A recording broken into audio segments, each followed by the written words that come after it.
pembelajaran elemen mesin. Ini adalah bagian pertama.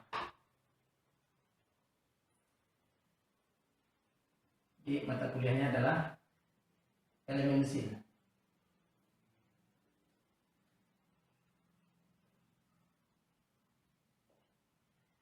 Ini adalah bagian yang kedua.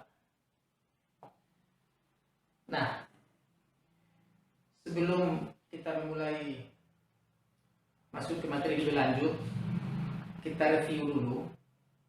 Saya ingin memberi pemahaman yang mendasar kepada Anda bahwa apa yang dimaksud dengan elemen mesin. Apa yang dimaksud dengan mesin ya? Mesin itu adalah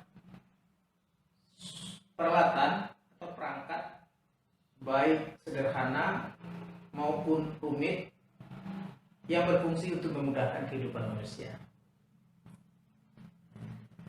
Contoh mesin yang paling sederhana adalah ini. Ini adalah pemotong buku, adalah mesin pemotong buku. Ya, jadi sepakat ya, mesin bukan engine, mesin. Mesin adalah alat pemotong buku. Kita sebut mesin pemotong buku. Ini adalah mesin yang paling sederhana. Termasuk ini adalah mesin penjepit. Sampai kepada yang sedikit agak kompleks. Ini adalah mesin untuk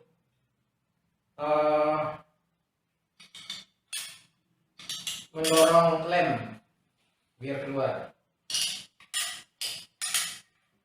Sedikit lebih rumit. Sampai pada yang rumit, yaitu mesin kendaraan, bahkan mesin pesawat terbang, mesin ruang angkasa, itu lebih rumit. Jadi artinya mesin adalah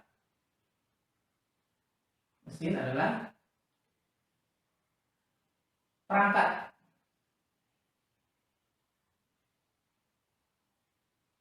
atau alat mekanik ya, alat mekanik untuk memudahkan kehidupan manusia sehari-hari. Untuk memudahkan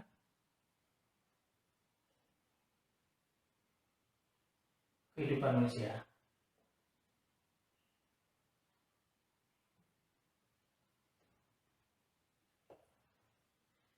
Nah,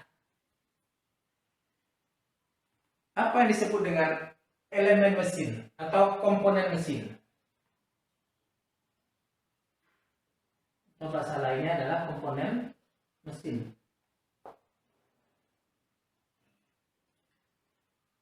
Komponen mesin adalah bagian-bagian, baik itu berupa ya. Komponen mesin adalah bagian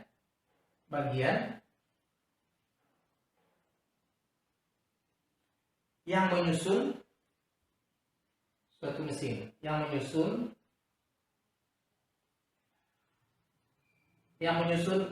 mesin secara keseluruhan, yang menyusun mesin secara keseluruhan.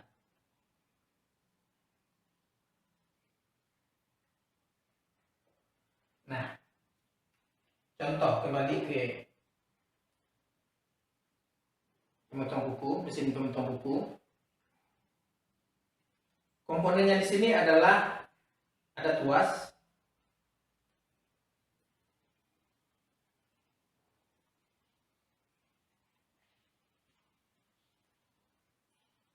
kemudian ada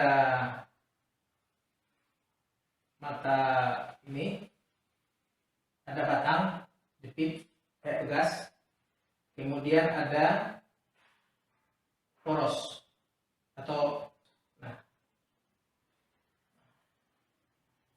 jadi ada komponen 1, 2, 3. Saudara sekalian, semua peralatan mesin bisa digerakkan dengan tenaga.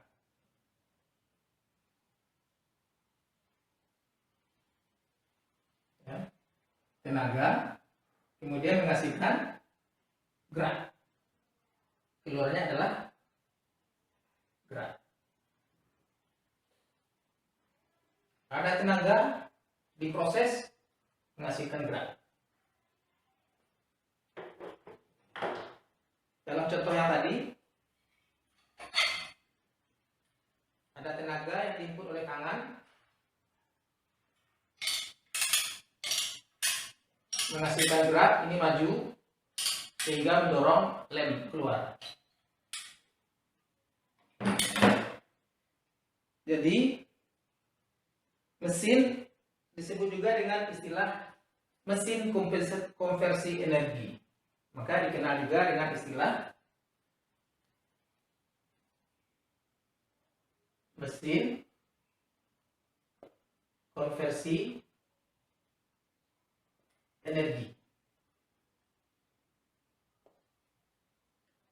Mesin konversi energi adalah mesin yang mengkonversikan tenaga input menjadi tenaga output berupa gerak, apakah berupa panas, temperatur juga panas ya. Nah, itulah yang disebut dengan mesin konversi energi. Nah, intinya dalam mata kuliah elemen mesin ini kita akan lebih banyak memperhitungkan tenaga dan konsekuensinya terhadap elemen yang kita desain. Kalau ini misalnya tenaga kita berikan di tuas ini, nah, ditekan, apa konsekuensinya terhadap batang ini? Batang ini perlu didesain supaya tidak patah, supaya tidak melengkung, supaya bisa menjalankan fungsinya dengan aman dan memenuhi persyaratan. Itulah inti daripada kuliah teknik mesin. Kita lanjutkan ya. Jadi dari bagian yang pertama tadi kita simpulkan bahwa mesin yang kita sebut juga sebagai mesin konversi energi adalah mesin yang mengkonversikan tenaga input menjadi tenaga output yang dimanfaatkan untuk kehidupan manusia, untuk memudahkan kehidupan manusia. Nah, kita lanjutkan. Sekarang kita fokus kepada tenaga. Oke, saya hapus ya. Sekarang tenaga. Tenaga di dalam ilmu mekanik, di dalam ilmu teknik mesin lebih sering diistilahkan sebagai gaya.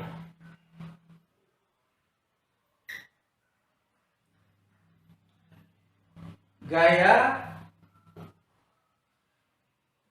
kalau saya mendefinisikan, gaya adalah kekuatan yang bisa mendorong atau menarik suatu benda. Jadi kita fokus sekarang kepada tenaga, karena mesin adalah harus memiliki sumber tenaga.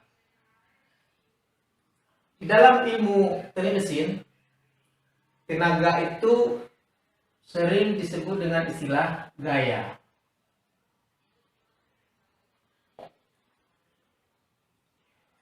Gaya adalah tenaga yang bisa mendorong atau menarik suatu benda.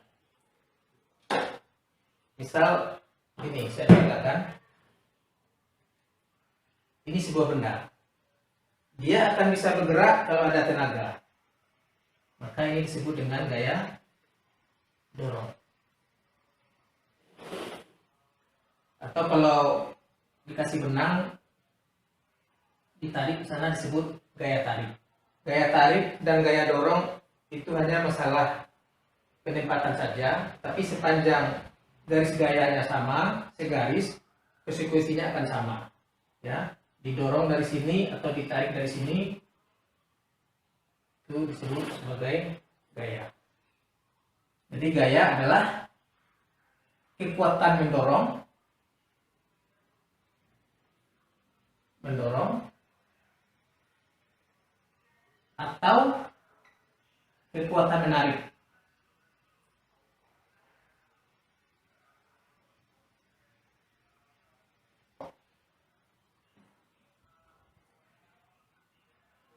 Nah, selain gaya, dikenal juga istilah momen.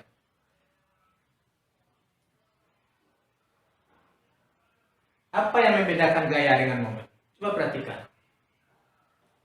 Disebut gaya kalau dia bekerja pada garis yang melewati titik berat. Kalau buku, titik berat itu maksudnya titik keseimbangannya. Kalau buku, titik keseimbangannya di tengah. Disebut dia sebagai gaya apabila garis kerjanya melewati titik tengah, sehingga dia akan bergerak translasi lurus. Jadi gaya arah gerakannya akan gaya outputnya adalah gerak translasi.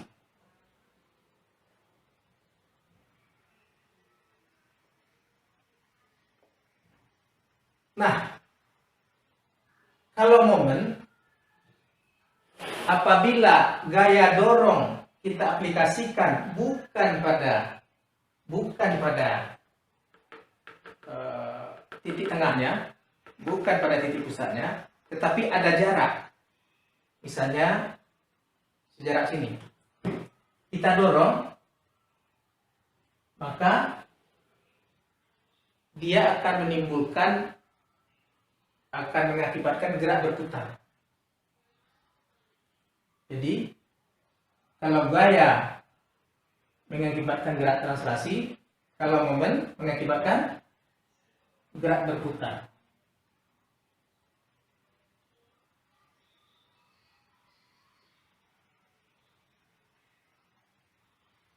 Adalah kekuatan putar ya.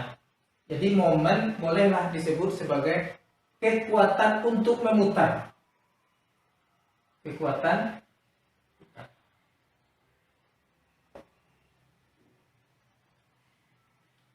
Contoh, kalau kita mau membuka baut misalnya ya,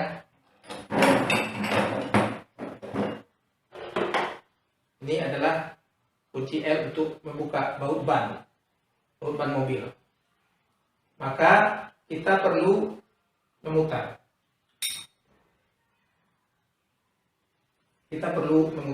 Nah, kalau kita memberikan gaya segaris dengan baut, garisnya melewati baut, tidak ada efek putar.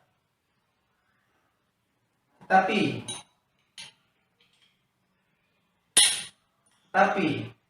kalau kita mengaplikasikan gaya memiliki jarak dari pusat baut, memiliki jarak, maka dia akan memutar.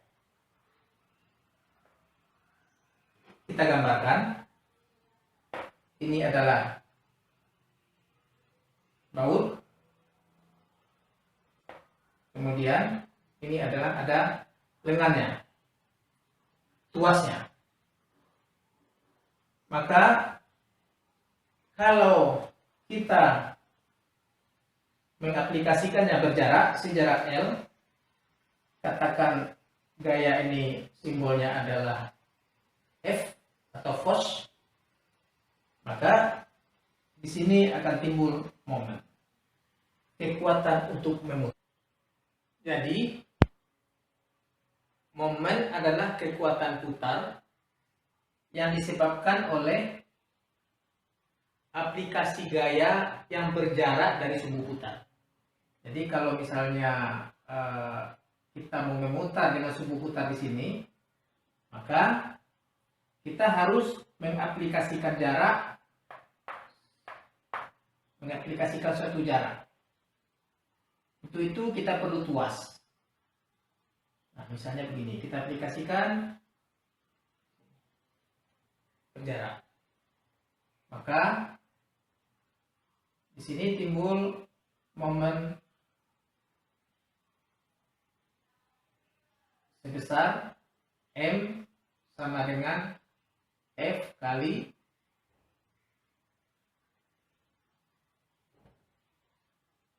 panjang jarak. Lalu selanjutnya kita perlu mendefinisikan apa itu torsi. Jadi momen itu, kekuatan memutar itu dikategorikan menjadi dua. Yang pertama adalah momen bending. Yang kedua adalah momen torsi. Apa bedanya? Coba perhatikan. Kalau kekuatan memutar, ini saya peragakan suatu batang yang lentur ya. Kalau kekuatan memutar kita mengakibatkan benda bengkok, coba perhatikan, mengakibatkan benda membengkok, maka itu disebut momen bending. Konsekuensinya adalah benda menjadi bengkok, melengkung. Sedangkan, jadi kalau diaplikasikan begini membuat dia bengkok. Sedangkan kalau diaplikasikan begini, maka membuat benda melintir. Jadi kekuatan putar, momen itu adalah kekuatan putar. Kalau kita aplikasikan pada bidang sumbu, pada bidang sumbu putar, maka dia akan mengakibatkan membengkok. Itu disebut momen bending. Tapi kalau kita aplikasikan dia tegak lurus terhadap sumbu putar, maka dia akan mengakibatkan melintir. Jadi ini hanya masalah bidang kerja antara perbedaan momen bending dan momen torsi itu hanya masalah bidang kerja. Kalau bidang kerjanya mengakibatkan benda membengkok, itu disebut bending. Kalau bidang kerjanya membuat benda melintir, itu disebut torsi.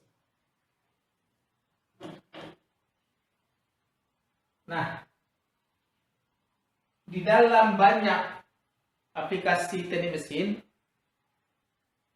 ya, di dalam banyak alat mesin tadi, yang paling banyak dipakai sumber tenaga adalah momen torsi.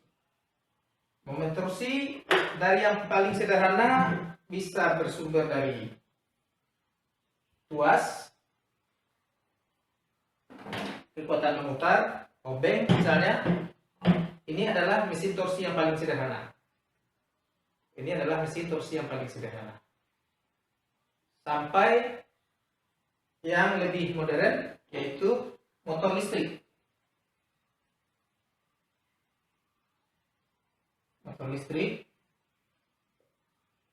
Ini misalnya motor listrik, ada poros yang keluar di sini, maka poros ini memiliki kekuatan putar. Torsi disimbolkan begini.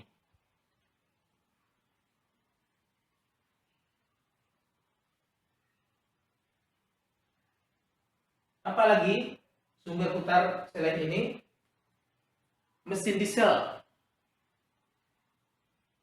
yang dipakai untuk memutar roda truk supaya truknya bisa bergerak. Apalagi turbin air untuk memutar mesin generator listrik di PLTA. Itu disebut sumber putaran. Sumber putaran yang paling banyak dipakai di dalam mesin adalah motor listrik misalnya. Nah, motor listrik mampu memutar benda kerja melalui torsi yang dikeluarkan melalui poros output. Ini adalah poros. Berapa kekuatan putarnya? Kekuatan putarnya adalah diukur dengan torsi. Jadi di dalam motor listrik itu biasanya berapa torsi yang dihasilkan? Nah, persoalan berikutnya kita akan mendefinisikan daya.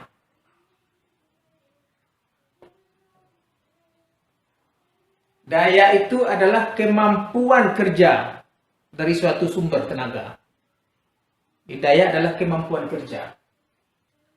Kalau manusia mampu mendorong benda dengan kekuatan F, maka daya itu tidak cukup hanya dengan F. Tidak cukup hanya didefinisikan dengan F, tetapi seberapa besar daya yang diberikan dan seberapa cepat. Jadi daya adalah berapa kekuatanmu, berapa kecepatanmu. Itu adalah daya. Nah, dalam kaitannya dengan motor, daya adalah berapa kekuatan atau torsi yang ada pada motor dan berapa kecepatan putar yang dikeluarkan. Kecepatan putar kita simbolkan dengan omega. Nah, di dalam satuan SI, daya biasanya watt. Kalau Anda membeli motor listrik, maka pada spesifikasi yang ditulis itu biasanya ada di sini dicantumkan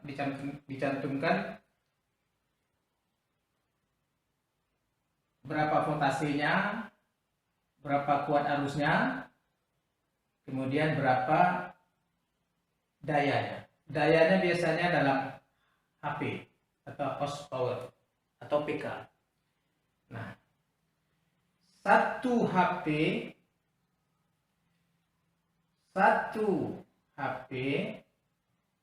itu adalah kurang lebih 746 watt.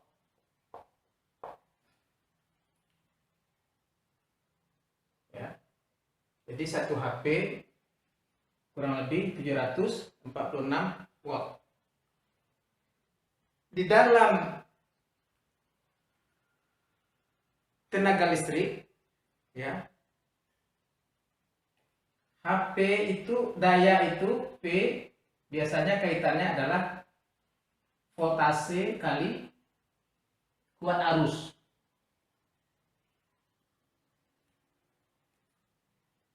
Nah, sedangkan di dalam tenaga mekanik, daya itu adalah torsi kali kecepatan sudut omega. Kalau kita memakai satuan SI, daya satuannya watt, torsi satuannya Newton meter.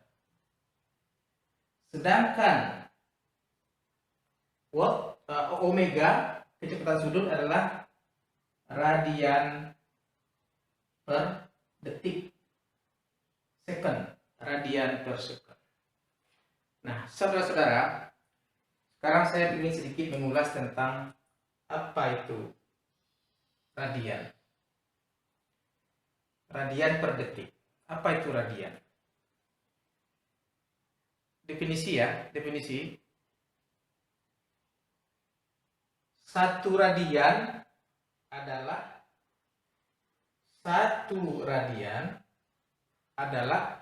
sudut yang dibentuk apabila jari-jari R sama panjang dengan busur ini, satu bagian busur ini.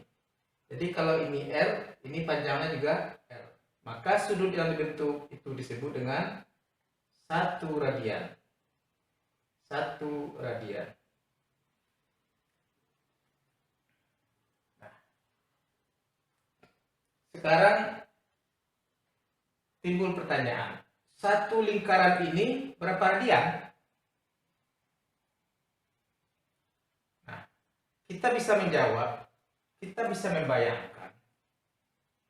Kalau ya, sekarang saya ambil ini ya. Nah, jari-jarinya sepanjang spidol.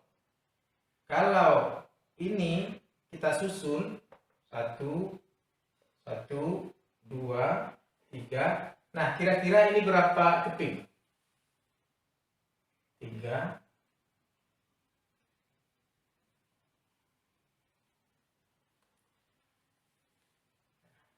Nah, secara matematik kita hitung keliling lingkaran adalah, ini kan satu keliling adalah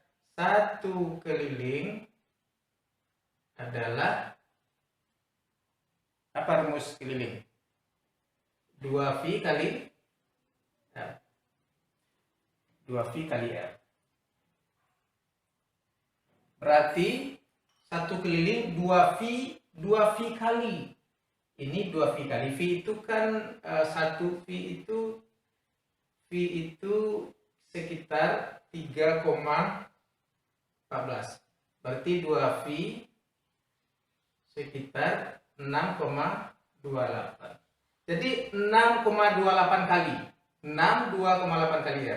1, 2, 3, 4, 5, 6. Sisa dikit. 0,28. Jadi satu keliling sama dengan 2V radian. Satu keliling sama dengan 6,28 kali keping. 6,28 keping ya, atau kalau kue, kalau ini pizzanya 6,28 pizza. Keping ya, keping aja. 6,12345,6,28 sama dengan 2V keping. Jadi satu keliling adalah 2V radian. Nah, kembali ke sini. Biasanya keluaran motor itu selain daripada torsi juga diketahui keluarannya dengan istilah N, RPM. N sama dengan RPM. Adalah RPM. Adalah putaran per menit. Putaran per menit. Maka di sini bisa kita rumuskan P sama dengan torsi kali satu putaran itu adalah 2V radian. Jadi 2V satu putaran itu adalah 2V.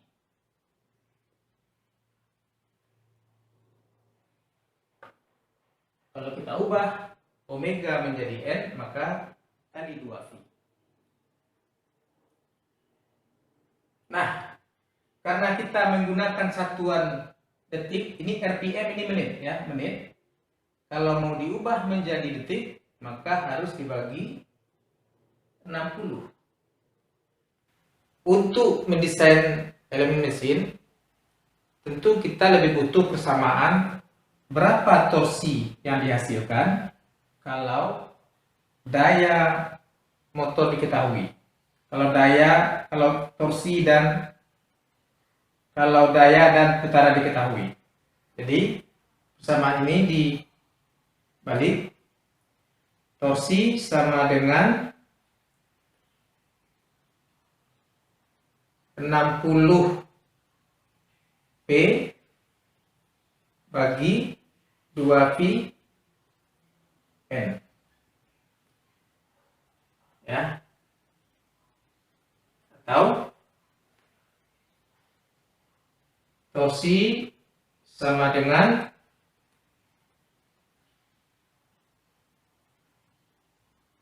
60 bagi 2 pi. Jadi 9,55 P per N. Kalau nggak salah sekitar itu, coba dicek lagi nanti ya. Coba dicek lagi nanti. Jadi ini. Nah, itu.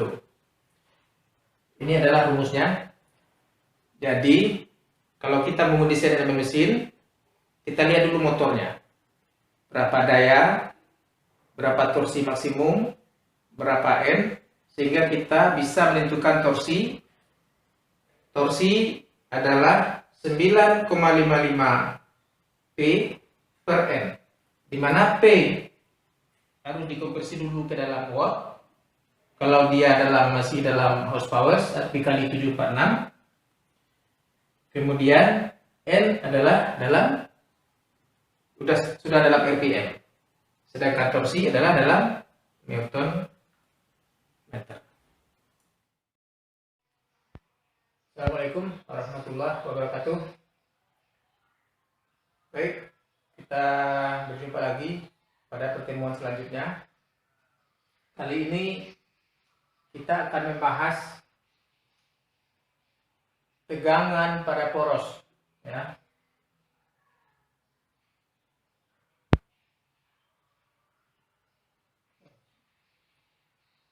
Nah, ada beberapa jenis tegangan yang biasa bekerja pada poros. Kita peragakan, ini adalah sebuah poros.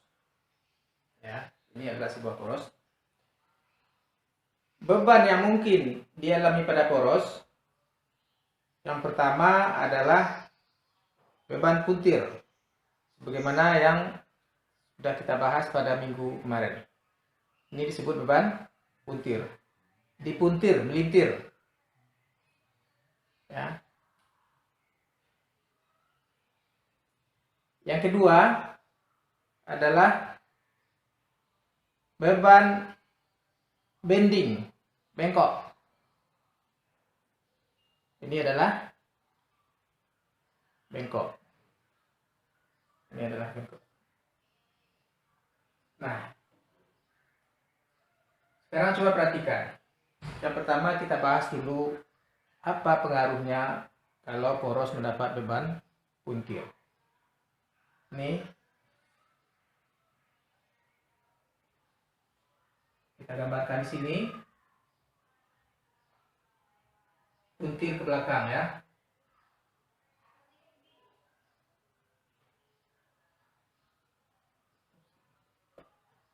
Kalau simbolnya seperti ini, itu artinya puntir ke belakang, ya.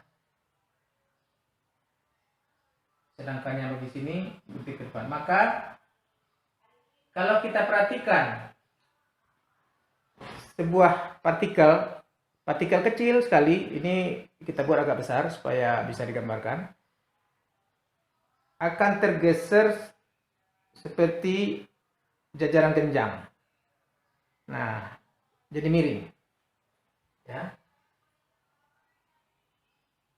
Yang tadinya begini, kalau dipuntir akan menjadi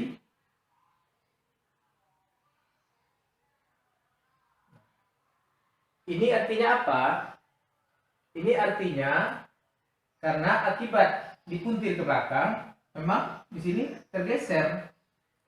Sisi di sebelah kanan tergeser, sedangkan sisi di sebelah kiri tergeser ke bawah. Sisi di sebelah kanan tergeser ke atas, sisi di sebelah kiri tergeser ke bawah. Nah, Untuk memenuhi keseimbangan, biasanya dia sepasang begini. Nah, waktu kuliah MKM semester lalu, kita sudah menghitung rumus ini. Ini disebut tegang geser, ini disimbolkan dengan tau. Ya, tau. Tau sama dengan berapa besarnya torsi dikali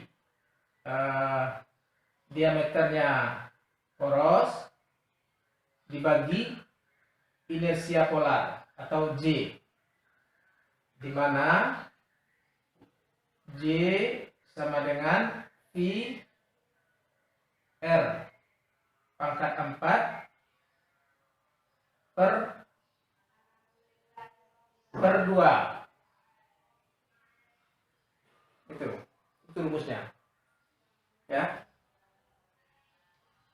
Nah, itu rumusnya.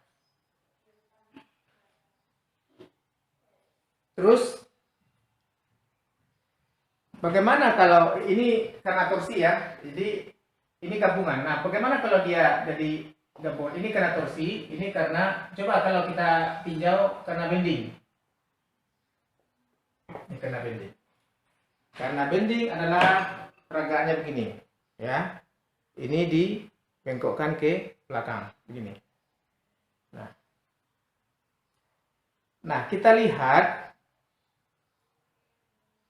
partikel elemen kubus kita memanjang. Itu artinya apa? Kalau memanjang berarti tarik. Ya. Sekarang saya gambarkan. Ini adalah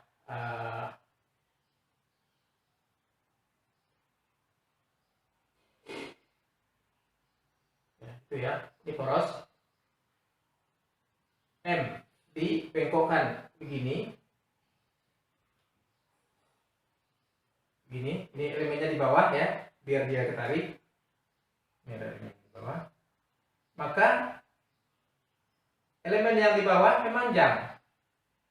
Kalau memanjang berarti tertarik. Tegangannya adalah tegangan tarik. Kalau yang sebelah kiri tegangannya geser, kita simbolkan dengan tau, maka yang ini adalah tegangan tarik. Simbolnya adalah sigma. Apa beda tau dengan sigma? Apa beda tegangan geser dengan tegangan tarik? Coba perhatikan perhatikan gini. Nah, poros itu dalam menganalisa tegangan, kita anggap dia tersusun dari partikel-partikel. Katakan partikel-partikel kubus seperti ini ya. Jadi supaya kita bisa menggambarkan tegangan ya. Nah, kalau dia tegangan geser, artinya tegangan itu menggeser begini. Sedangkan kalau tegangan tarik, tegangannya memisahkan. Makanya kalau kita perhatikan bidang kerjanya, tegangan geser adalah tegangan yang sejajar bidang, menggeser sejajar bidang. Ya, jadi tegangan geser adalah sejajar, arahnya sejajar bidang. Sedangkan tegangan normal arahnya tegak lurus bidang. Tegak lurus memisahkan. Tegak lurus itu artinya ini bidang yang kita amati, bidang yang akan dipisahkan. Jadi arahnya begini. Ya. Arahnya begini. Adalah tegak lurus bidang. Itu bedanya. Sekali lagi, kalau tegangan geser, arahnya menggeser ke sini, sejajar bidang. Kalau tegangan normal, tegak lurus bidang. Nah, kita lanjutkan. Ini rumus apa? Waktu kuliah MKM, kita sudah menghitung bahwa tegangan normal rumusnya adalah M dikali R, ya, ini poros ya, M dikali R per I.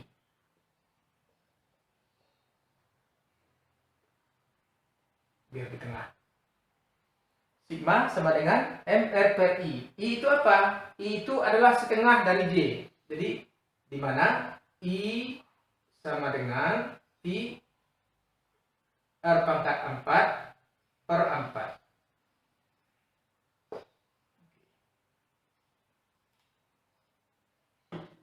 Maka coba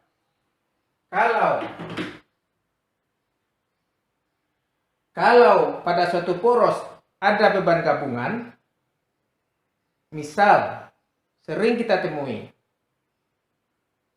dia mendapat beban momen bending sekaligus torsi. Jadi bending tambah torsi. Coba bending tambah torsi. Nah, maka bending tambah torsi ini tinggal digabungkan. Maka kalau kita gabungkan, kalau kita jumlahkan adalah ini, kalau kita jumlahkan adalah dia dapat tegangan geser sekaligus dia dapat tegangan normal.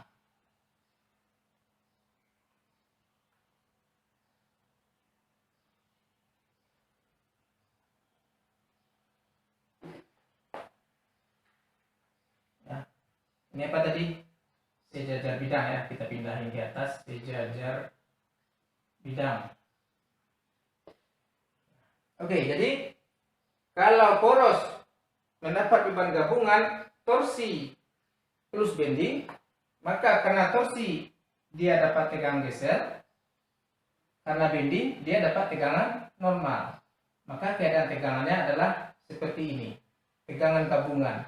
Ya ada taunya sekaligus ada sigmanya. Ya. Demikian ya. Kita lanjutkan pada video berikutnya. Oke, kita lanjutkan ya. Jadi tadi kita sudah mempelajari ada tegangan normal, ada tegangan geser. Ya, tegangan normal memisahkan ya begini, sedangkan tegangan geser adalah begini. Nah, saudara-saudara, di dalam ilmu material, khususnya material isotropik ya, seperti logam, material isotropik itu artinya memiliki kekuatan yang sama ke setiap arah. Jadi kita tidak bisa memastikan apakah dia gagalnya begini lurus, apakah dia gagalnya miring begini, apakah lebih miring lagi, apakah miring begini. Kita tidak bisa memastikan. Dan ada dua jenis kegagalan. Yang pertama, ada material yang gagal karena tegangan normal, jadi gagalnya itu misah seperti ini. Ada material yang gagalnya karena tegangan geser, misahnya begini. Nah, contoh ini adalah saya buat peraga dari styrofoam. Ini adalah material termasuk material yang gagal karena tegangan normal. Jadi meskipun kita puntir, coba kita puntir. Nah, jadi material ini kalau kita puntir, semestinya kan gagalnya begini ya. Nah, coba kita puntir, berarti tegangan gesernya begini. Tapi dia justru gagal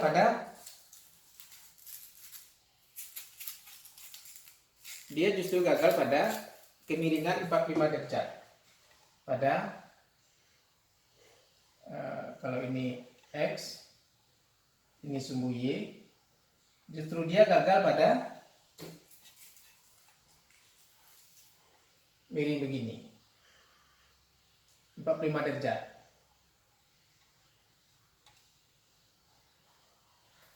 Nah, kenapa? Nah, untuk itu di sini kita akan membahas apa yang disebut dengan lingkaran Mohr.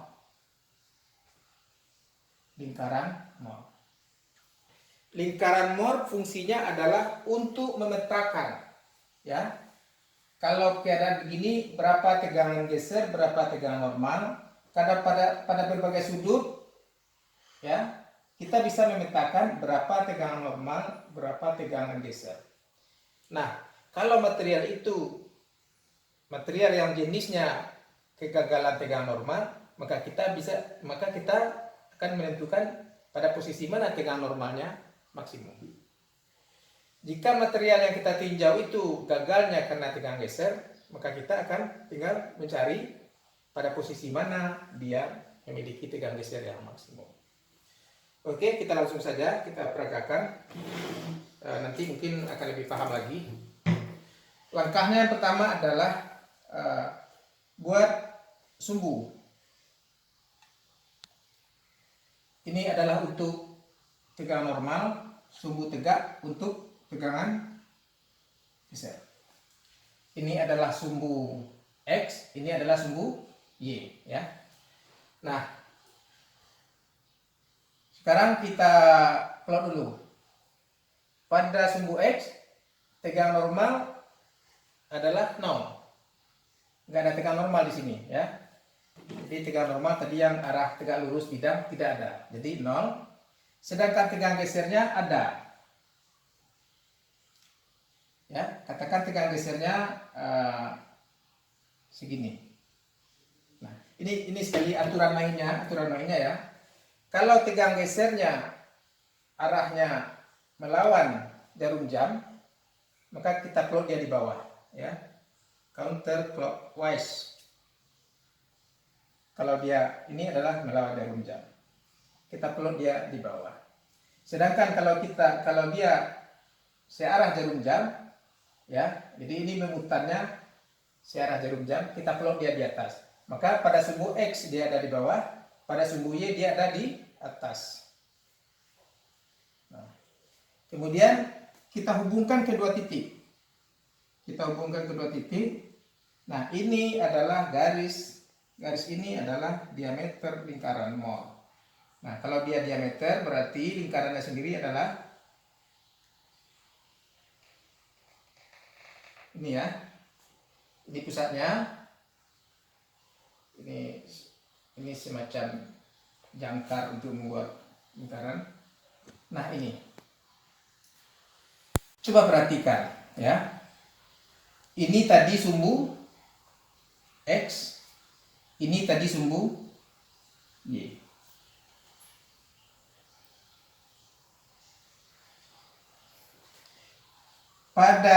Di setiap lingkaran ini adalah gambaran dari berbagai sudut, ya. Gambaran dari berbagai sudut.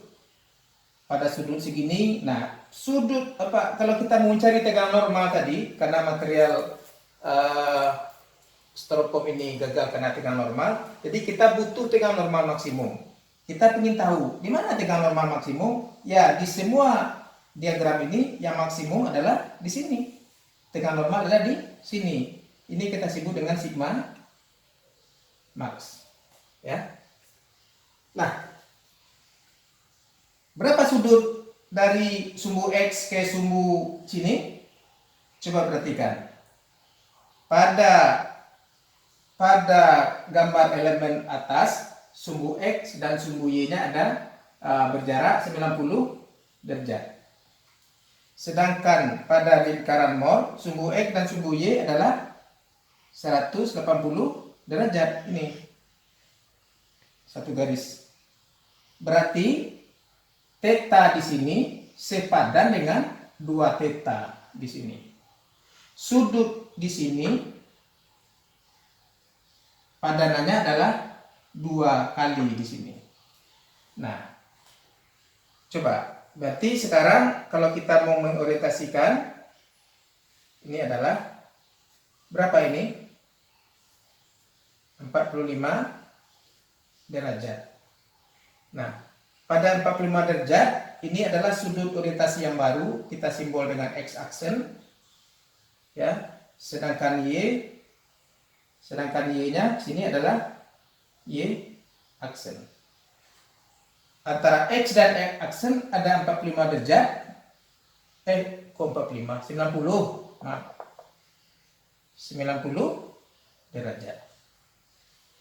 Berarti 2 theta di sini padanannya 90 di sini, berarti padanannya 45 derajat di sini. Nah, 45 derajat di sini,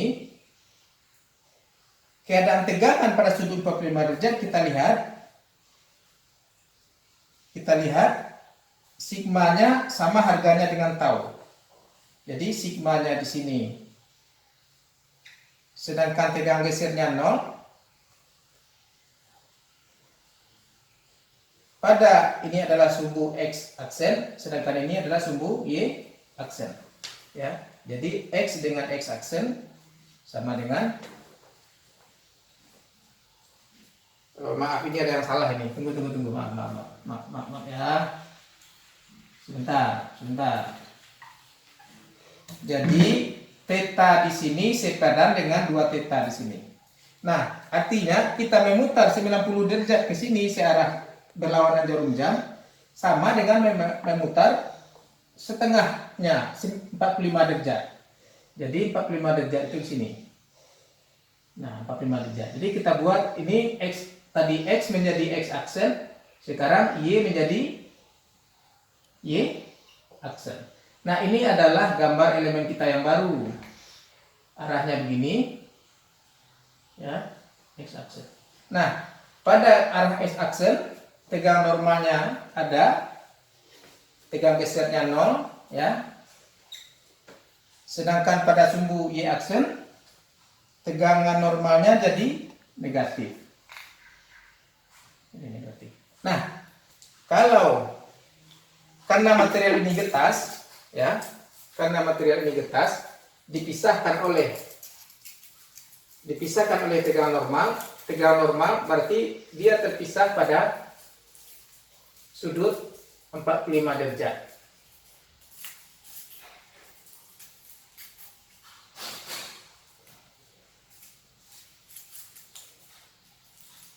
Terbalik yang mutarnya tadi. Coba, jadi tadi mutarnya